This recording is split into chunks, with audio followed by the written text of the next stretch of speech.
Very well. Last time we started talking about line of best fit. Remember that we said Y hat is for predicted value. Predicted value. So instead of using Y, we put a little hat on top of it to show that, hey, we are predicting something. It's not the exact value, but it's the prediction. And Y hat is equal to mx plus b. M is the slope, and b is the Y-intercept. Very well. Okay. In statistics, we use scatter plots on the horizontal axis. We use independent variable, independent, and on the vertical axis, we use dependent variable, which is usually denoted by Y. Dependent, depends on X. Very well. Remember that when it comes to scatter plots, we have a lot of dots in our set. If the trend is like this, we have a positive association between X and Y. As X increases, your Y increases as well. So of course, if it's decreasing, we have a negative association between X and Y. So let us continue. Went over some examples. Now we're going to continue what's left. Very well.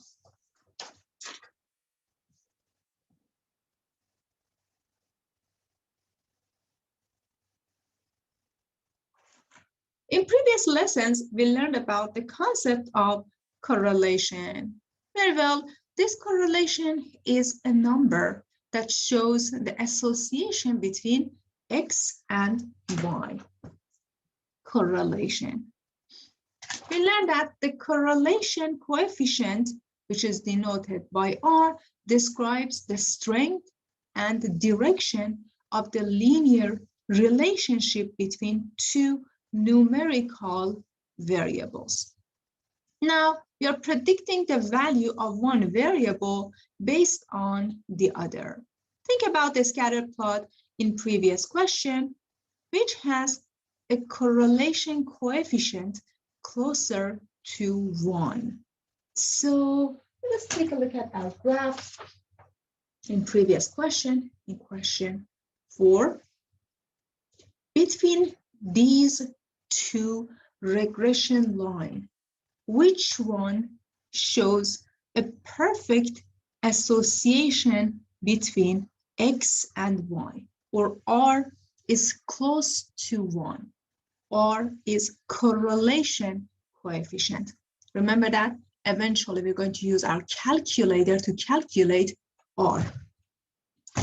Note that as long as our line passes through the majority of the data and it's similar to the line with slope equals to 1, so when the slope of the line rise over run is 1, the correlation coefficient is almost 1. So the answer is the relation between bicep girth and the weight. This scatter plot shows a very nice association between X values and Y values. The slope is almost 1. So the correlation coefficient is almost 1.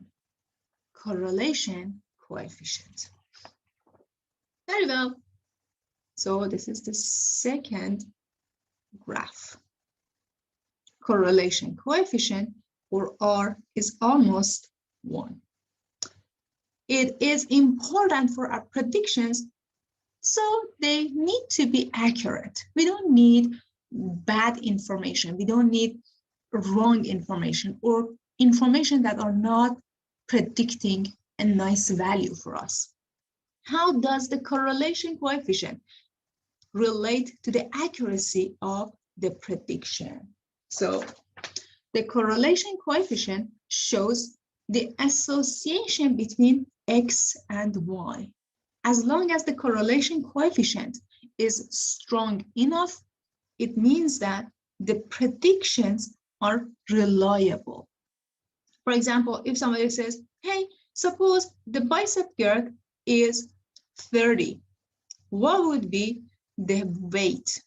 Okay, if you look at the data here without using the regression line, 30 represent this dot in the plane, and this dot is associated to 65 kilograms. If we look at the line and use the equation of the line as well, the number that we get is very close to 65, because the correlation coefficient is almost 1, the slope is almost 1. It means that our predictions are very accurate.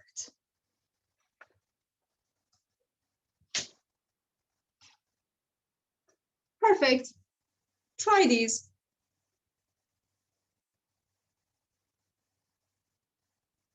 We have another example. We are dealing with more predictions. Okay. People who own cars need car insurance, of course.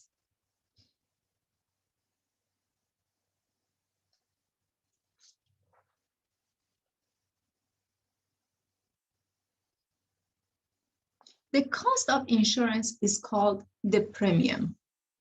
It is quite common for people to make a premium payment every month. In 2008, statistics students gathered data on the monthly car insurance premiums that students and faculty at College Los Mendonas pay. She explored whether there was a relation between the amount of person's monthly car insurance premiums and his or her years of driving experience.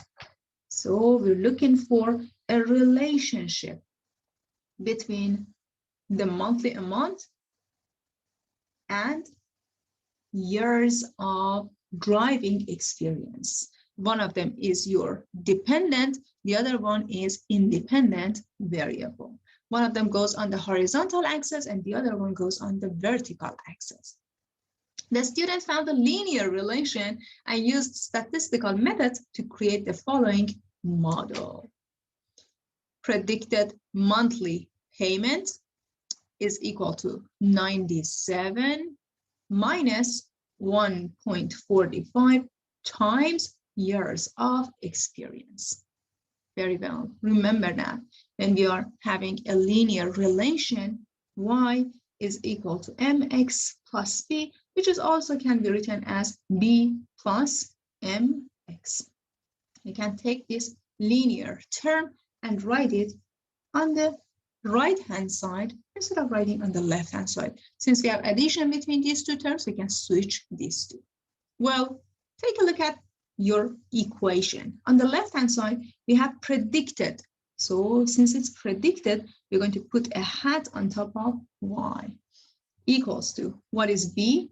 B is 97. 97 is our b plus, what is m? M is a negative number, negative 1.45 times variable years of experience. Years of experience is changing. Remember that first we have to do the multiplication, then we do the addition. Multiplication comes first.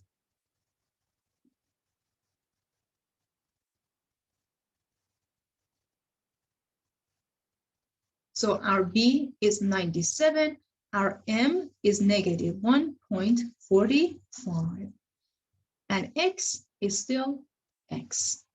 X takes on different values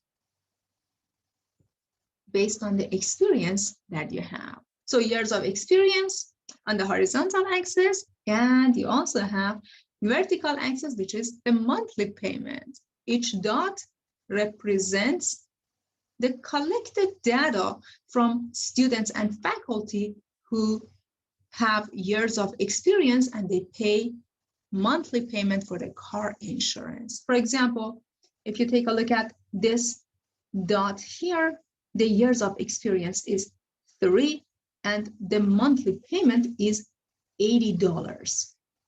3 years of experience in driving, $80 in payment. Another person with 3 years of experience is paying $85 per month.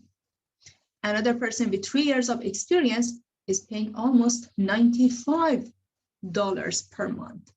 So as you can see, we have different years of experiences, different monthly payments.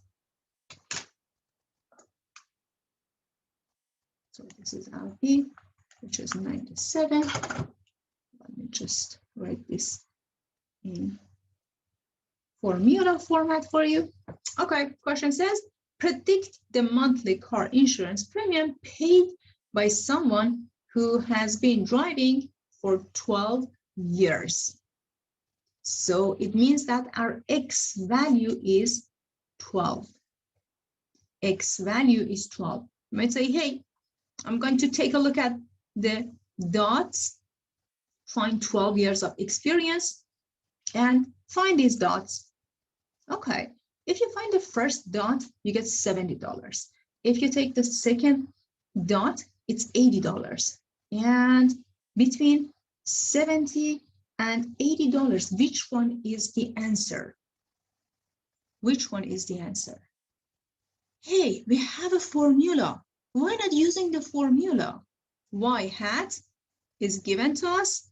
It is 97. So we're going to copy down 97 plus addition. M is negative 1.45 times X. X is 12. So first, we're going to multiply these two together, add to 97. Multiplication comes first. Okay. If we do the multiplication between these two and add it to 97, it's going to be around $79.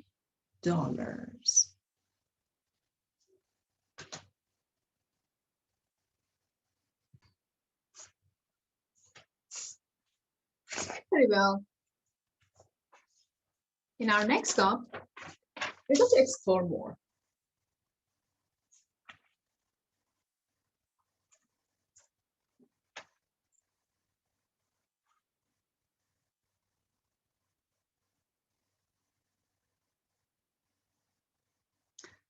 Describe 2 ways that you can use to make the prediction. So first of all, we can just check the scatter plot.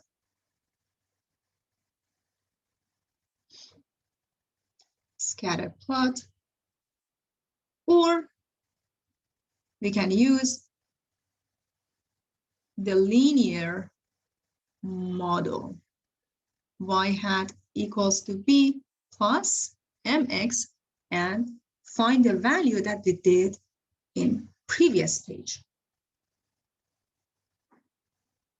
Use the equation of the line of the speed to predict the monthly insurance premium of a driver with 65 years of driving experience. Okay, guys, this question is a little bit misleading. Why is that? Take a look at your scatter plot. Your scatter plot starts from 0 with no years of experience. Then it goes up to 22 years. It doesn't give us information after 22 years.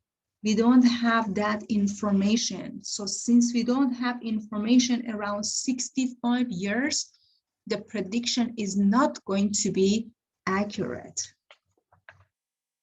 So you can write since we do not have information about more than 22 years of experience, our prediction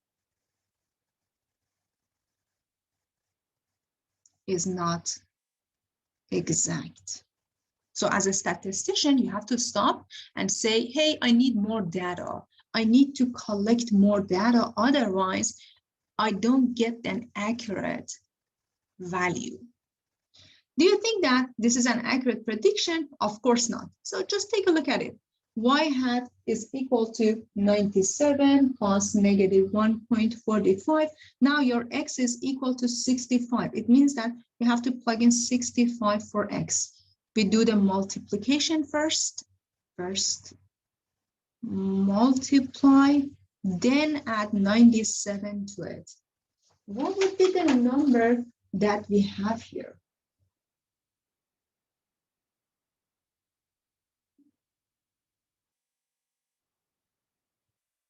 If we do the calculation, let's calculate this.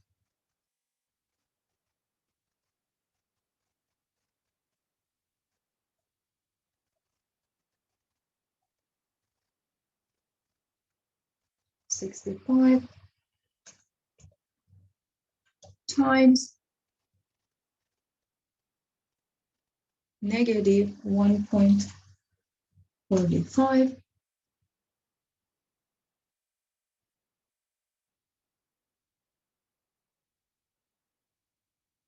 plus 97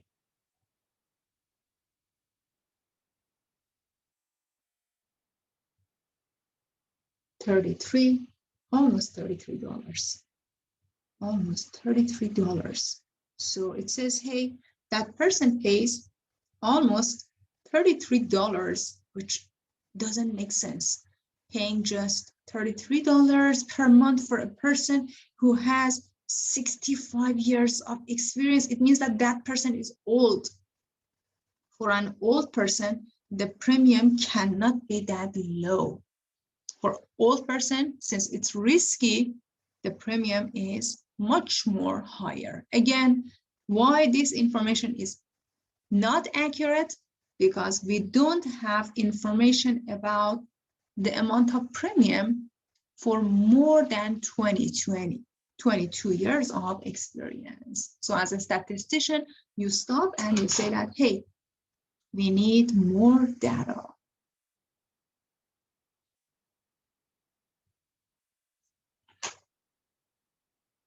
In statistics, extrapolation is the process of using a statistical model like this model, like a line, to make predictions that are outside the range of available data. So in this case, we don't have enough information, we collect more data, or we use extrapolation. The problem with extrapolation is that it yields predictions that have no basis in evidence. As you can see, hey, we are dealing with old people. We don't have information about their premiums. If we use this linear model, it gives us $33, which doesn't make sense. Big question. Because of this, extrapolation is unreliable for predicting values of a response variable. Use the equation of the line of the best fit to predict the premium of a new driver with 0 years of driving experience. Okay, it means that we need to plug in 0 for our X, 97 plus negative 1.45 times 0. Multiplication comes first. 0 times any number is 0. So we get the value $97. That makes sense. For a person with 0 years of experience, it means that X is equal to 0. So the amount of monthly premium is $97. This is our prediction. So if you contact different companies, you might get different values, different numbers, but our prediction says, hey, it is about $97.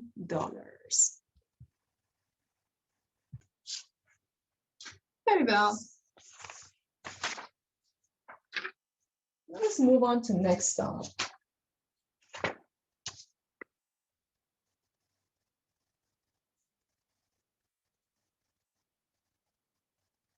So now we're going to talk about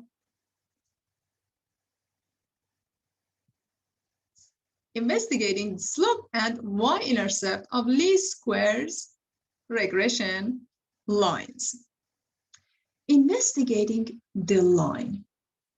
In the previous lesson, we learned about a method of determining the least squares regression line. We also called it the line of best fit. Why is that? Because it best summarizes a linear relationship between two variables, our variables x and y.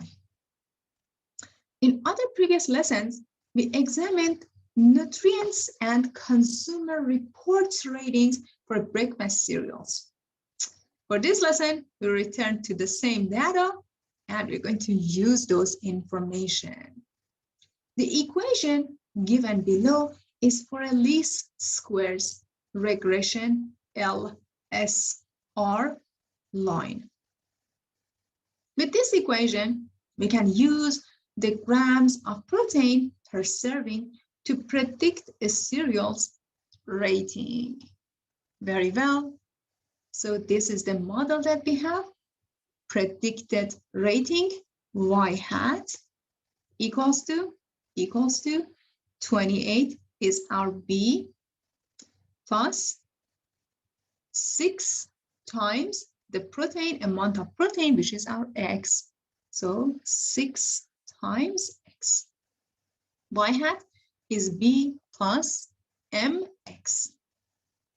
Use the equation to predict the rating for a cereal containing just 2 grams of protein. So it means that Y hat is equal to 28 plus 6 times 2. Multiplication comes first. So we have 28 plus 12, which is 40. So we predicted that the rating is 40. Well, okay. The scatter plot of the amount of protein in the cereals and the ratings is given below. The graph shows that the linear regression line down here. So this is our linear regression line. The line of best fit. Here we use a software like SAS, like R, like Excel, like Python, like SPSS to calculate this line. There are 2 cereals with 6 grams of protein in serving. 6 grams of protein in serving, and here you have 2 cereals, just 2 dots. As you can see, the rating is around 50. So it means that if I plug in 6 for X here, I should get around 50 here. Y hat, I'm going to check my formula. 28 plus 6 times 6. Multiplication comes first. Y hat is 28 plus 36, which is about 64. So the least square line gave me a rating which is higher than the actual rating for these 2 cereals. Again, it's not that bad, 64. It's not exactly 50, but it's close to 50, so it's not that bad. Note that we don't have that much of a data here. If we had more data, more points, our line would predict a better value, which were closer to 50 for us. Please take your time. Here we go. So we learned about our line. Now we're going to continue and ask more questions, answer more questions. Okay, here we go.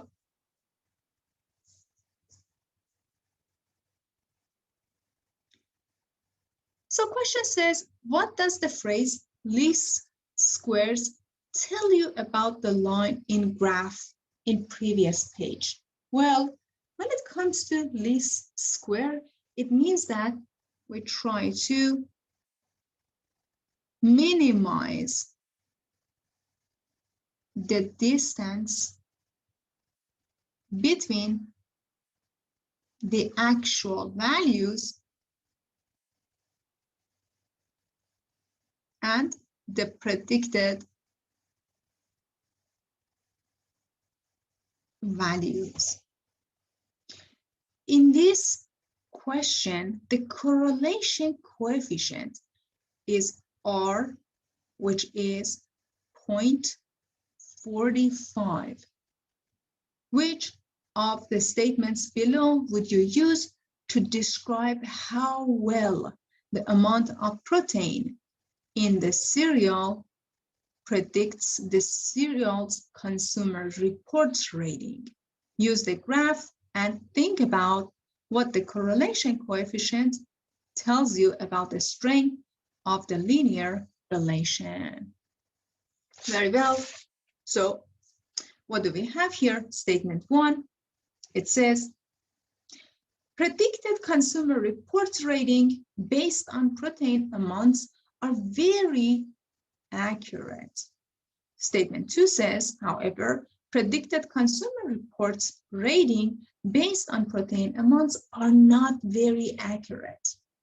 So obviously we're going to select the second statement. Why is that? What's the reason behind it? Remember that we said as long as R, the correlation coefficient, is close to 1, we're going to be happy about the relation between X and Y. It means that it shows a strong correlation between X and Y. However, when it gets smaller and smaller, like 0.48%, it doesn't show a nice correlation between X and Y. But R equals to 0.48, just 48%. This guy 1 is almost 100%. R equals to 0.48 or 48% does not show a strong correlation. Very well. Now, let us focus on understanding the numbers in the equation of the line. Below, again, is the equation of the least squares regression line, LSR. On the right-hand side, we have a table that shows the amount of protein and the predicted rating. And this is our linear model that we use. Y hat, the predicted amount, is equal to 28, B plus MX 6X. Well, question says, is this equation, in this equation, the numbers 28 and 6 are very important, of course.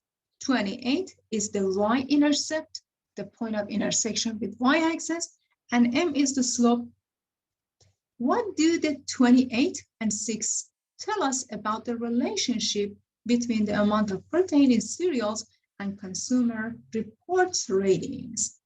Well, 28, we get 28 when x is equal to 0. So if x is 0, it means that the amount of protein is 0. We get rating 28. Then B is 28. And it says, well, M, or the slope, is equal to 6. What's the meaning of that? It means that 6 is the amount that a predicted rating increases by when the protein is increased by 1 gram per serving. So when we are talking about 6 is the amount that predicted rating increases by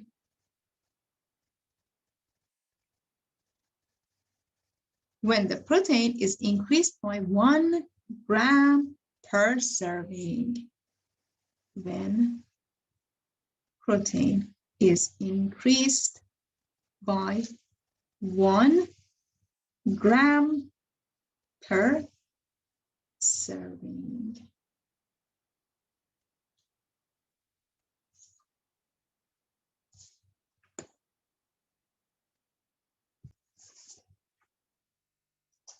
Perfect. So what's left?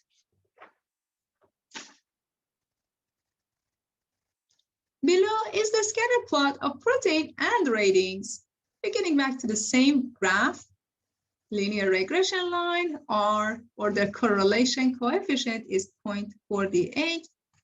And there is the least squares regression line, which is included here. Again, we use a software to calculate the equation of the line for us. Very well. Now let us move on to change X. Instead of using protein, use sugar. So what are we doing here? We're using a new variable to make predictions about rating. Well, the predicted rating is now 60 minus 2.4 times sugar. Predicted rating, or Y hat, is equal to 60, the initial rating, when X is equal to 0. And now note that your slope is a negative number. Y hat is B plus MX. My B is equal to 60, but M is a negative number, negative 2.4. It means that the rating is decreased by 2.4 as we add 1 sugar per serving. So 60 is when we have 0. So when X is 0, Y hat, the predicted value, as you can see, is 60. You get 60 minus 2.4 times 0. Multiplication comes first. You multiply these two, which is 0, and you get 60. So 60 is the predicted rating when a cereal has 0 grams of sugar. And again, when it comes to 2.4, 2.4 is the amount of that a predicted rating decreases by 2.4 with a negative sign in front of it. With a negative sign in front of it is the amount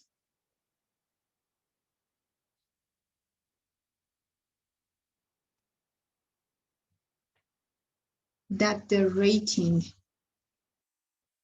decreased by. You have a negative sign in front of it. Your slope is negative. Decreased by when we add 1 gram of sugar per serving. That's the meaning of that.